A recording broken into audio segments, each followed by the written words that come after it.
عبده ورسوله سيد وأفضل الأنام. اللهم صل على محمد وعلى آله وصحبه وسلم تسليما كثيرا كثيرا. أما بعد فأعوذ بالله من الشيطان الرجيم. بسم الله الرحمن الرحيم.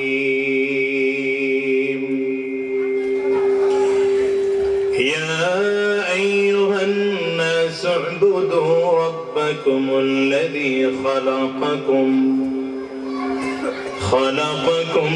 من نفس واحدة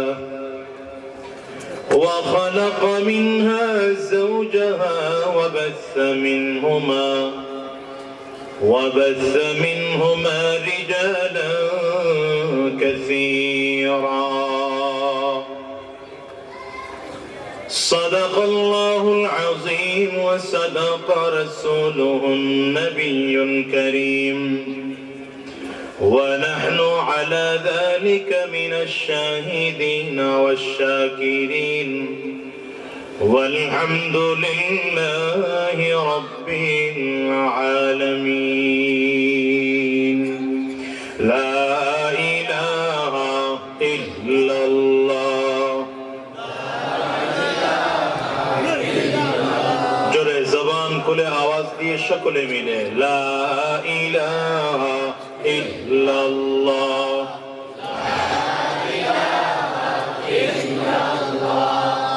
লা ইলাহা ইল্লাল্লাহ। আরো জোরে লা ইলাহা ইল্লাল্লাহ।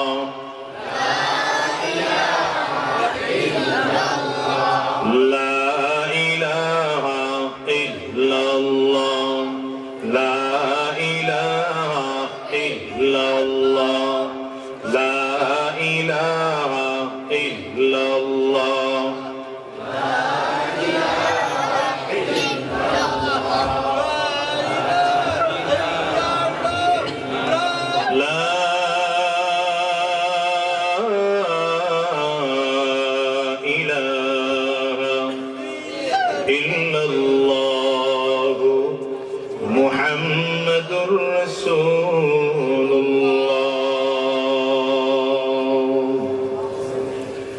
সমাজপুর আনোয়ারুল উলুম মাদ্রাসার উদ্যোগে আয়োজিত আজকের এই বার্ষিক ওয়াজ মাহফিলের মুহতারাম সম্মানিত সভাপতি,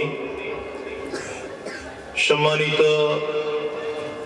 হযরত উলামায়ে কেরাম, সম্মুখপানে সমবেত দিন প্রিয়, ইসলাম প্রিয়, দিনদার ইমানদার মুমিন মুসলমান মর্দে মুজাহিদ ভাইরা, মুরব্বী বাবাজিরা, যুবক বন্ধুরা, কচি কাঁচা মাসুম বাচ্চারা, পর্দার অন্তরালে অবস্থানরত সম্মানিতা শ্রদ্ধা মা ও বোনেরা, আল্লাহ পাকের শুকর যে আল্লাহ তাআলা আপনাকে আমাকে অত্যন্ত দয়া করে, মায়া করে, মহাব্বত করে ভালোবেসে আজকের এই কোরআনী মজলিসে, জান্নাতি বাগানে, ইমানদারদের মজলিসে, আল্লাহ ওয়ালাদের মজলিসে, বিশেষ করে আল্লাহ পাকের জাকিরিন ও শাকিরিন বান্দাদের মজলিসে যে মাওলাই করিম রব্বে করিম আপনাকে আমাকে আসার বসার তৌফিক দান করেছেন, সে মহান রব্বুল ইজ্জত ওয়াল জালালের দরবারে শুকর আদায় করি।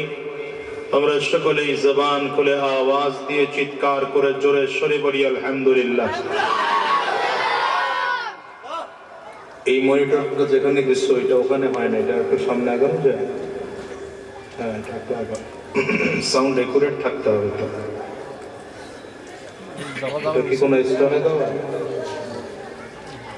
হ্যাঁ, এটা কোন জায়গায় আছে খেয়াল করো। এই বরাবর দাও, ওই অ্যাঙ্গেলে দাও। হ্যাঁ, ঠিক আছে।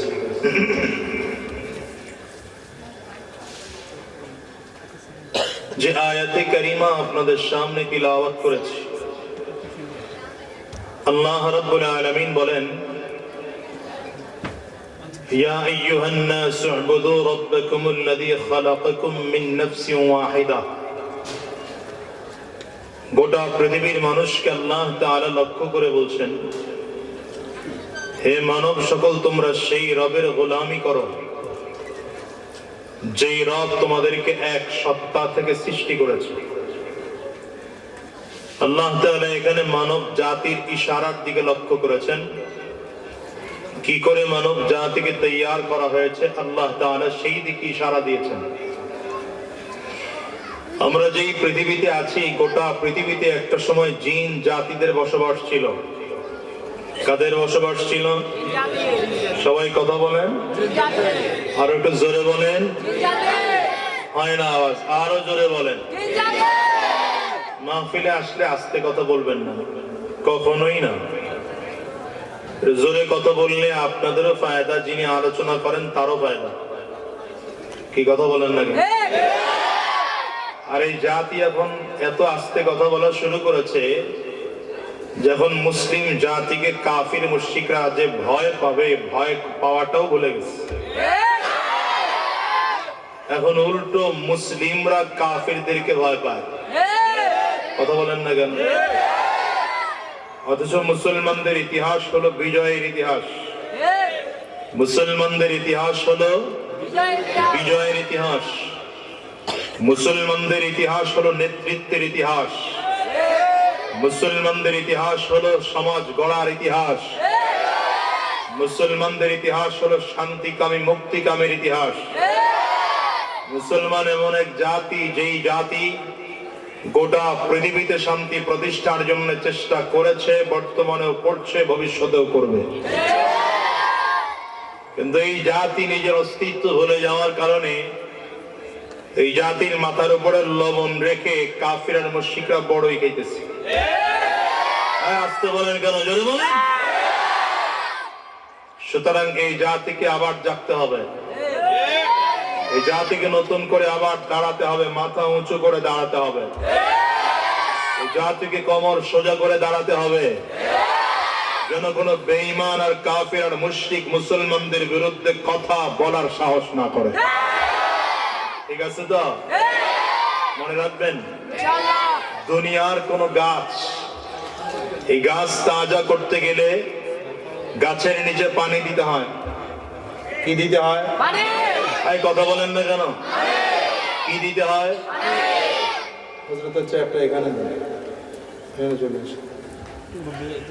দুনিয়ার গাছ তাজা করতে গেলে কি দিতে হয়?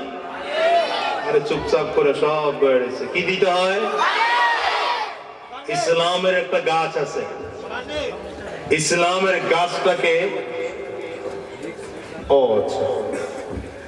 ইসলামের এই গাছটাকে যদি তাজা করতে হয়, ইসলামের এই গাছটা তাজা করতে গেলে পানি ঢাললে হয় না। পানির পরিবর্তে ইসলামের এই গাছের গোড়ায় মানুষের রক্ত আর ঘাম ঢালতে হয়। সেই সময়টা বেশি দৌড়ে না, কারণ মদিনার ইসলাম এই বাংলাদেশের আনাচে কানাচে আসার কথা না।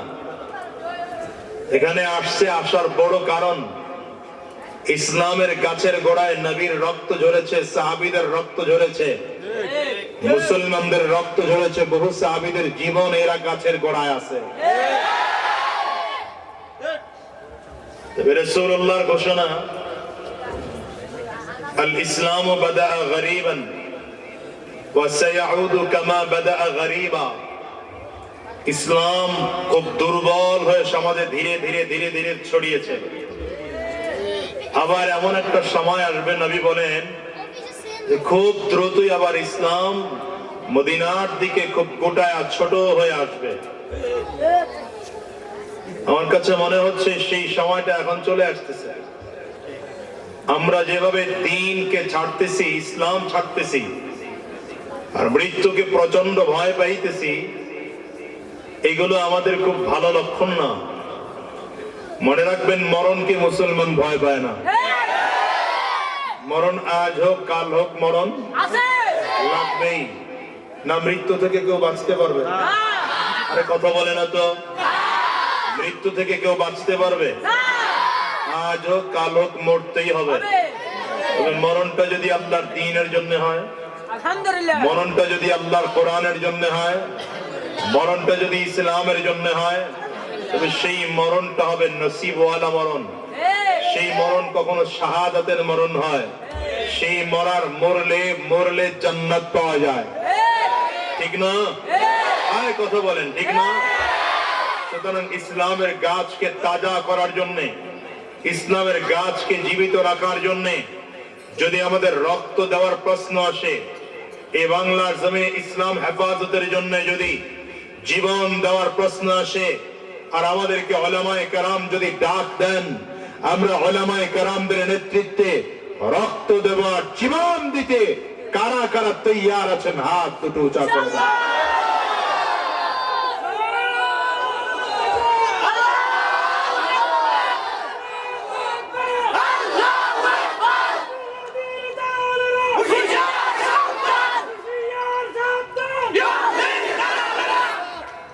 আল্লাহ কবুল করো, জোরে বলেন আমিন।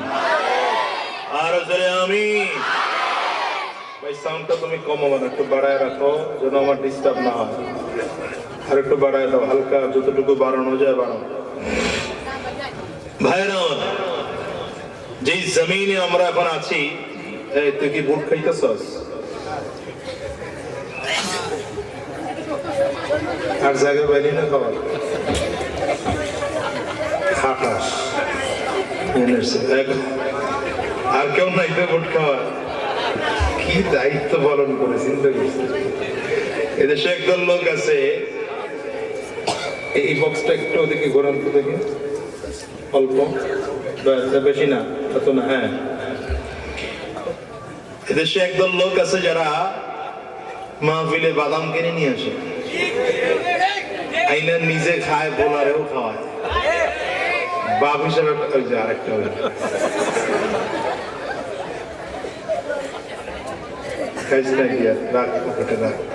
পরে খাবি একসাথে, ঠিক আছে? এখন এটা কোনো খাওয়া টাওয়া চলবে না। খুব অল্প সময় কথা বলবো, খুব লম্বা সময় আমি নেব না, আপনাদের কষ্ট হবে আমি বুঝি। তবে এখানে যুবকদের চেহারা বেশি দেখতেছি। হ্যাঁ, যুবকরা খুব ধৈর্য ধরে বসো আমার কথা শোনার জন্য। তোমাদের আগ্রহ ভালো, কিন্তু দুষ্টামিও করো বেশি তোমরা।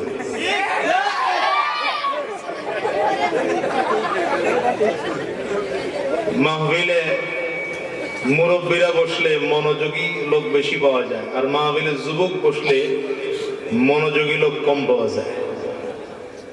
এই জন্য অনুরোধ করবো মনোযোগ দিয়ে বসেন। আর ওর দিকে আপনারা তাকান কেন বুঝেন না?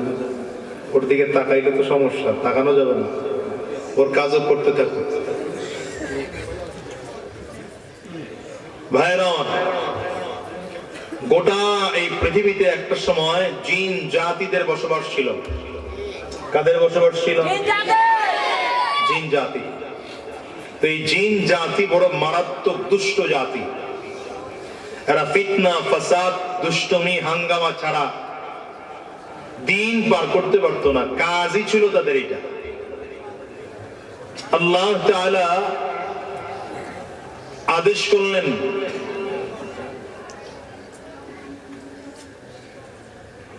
আল্লাহ তাআলা আদেশ করলেন ফেরেশতাদেরকে, জিন জাতিদেরকে আবাদি জমিন থেকে বের করে দাও।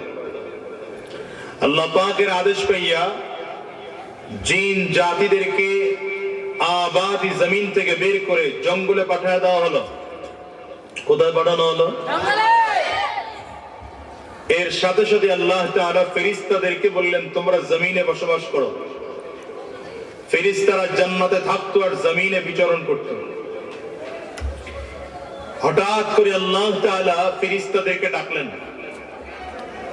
ফেরেশতাদেরকে ডেকে বললেন, আমি জমিনে একদল জাতি বানাতে চাই, যেই জাতির অবস্থা এমন হবে, তোমরা তো গুনাহ করার শক্তি তোমাদের মধ্যে নেই, কিন্তু আমি এমন এক জাতি জমিনে বানাতে চাই যেই জাতিকে আমি আল্লাহ তাআলা গুনাহ করার শক্তিও দেব, আবার আকলও দেব।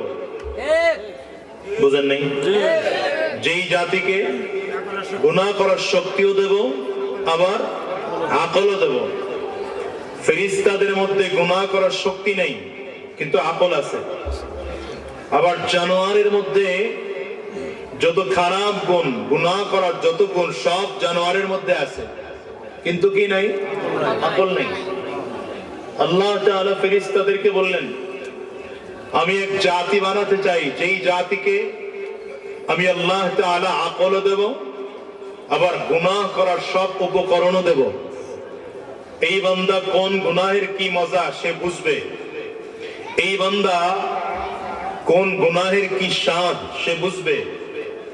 যদি আমার বান্দা গুনাহের স্বাদ বুঝার পরেও গুনাহ থেকে বেঁচে থাকে, তবে আমি আল্লাহ তাআলা এই বান্দার জন্য ঘোষণা দিলাম, ওয়ালাকাদ কাররামনা বনি আদম, আমি এই বান্দাকে জগতের সব থেকে শ্রেষ্ঠ মাখলুক বলে ঘোষণা দিলাম। সুবহানাল্লাহ, পাওয়ার কমে গেছে। আর যদি নিজের আকল দিয়া নিজের এই গুনাহ থেকে বাঁচতে না পারে, তো এই মানুষটার অবস্থা হলো উলাইকা কাল আনআম বাল হুম আযাল। দুনিয়ার চতুষ্পায় জন্তু, জানোয়ার, ছাগল, শিয়াল, চোর, কুকুর, এদের চেয়েও খারাপ, এদের চেয়েও নিকৃষ্ট। বলবেন হুজুর, একদল মানুষ এত ভালো, আবার আরেক দল এত খারাপ হয় কি করে? খুব ভালো করে বুঝেন এই কথাটা। জানোয়ারকে আল্লাহ তাআলা বানিয়েছেন, জানোয়ারের মধ্যেও রাগ আছে, আছে না নাই? মানুষের মধ্যেও রাগ আছে। এটা ভালো গুণ না খারাপ গুণ?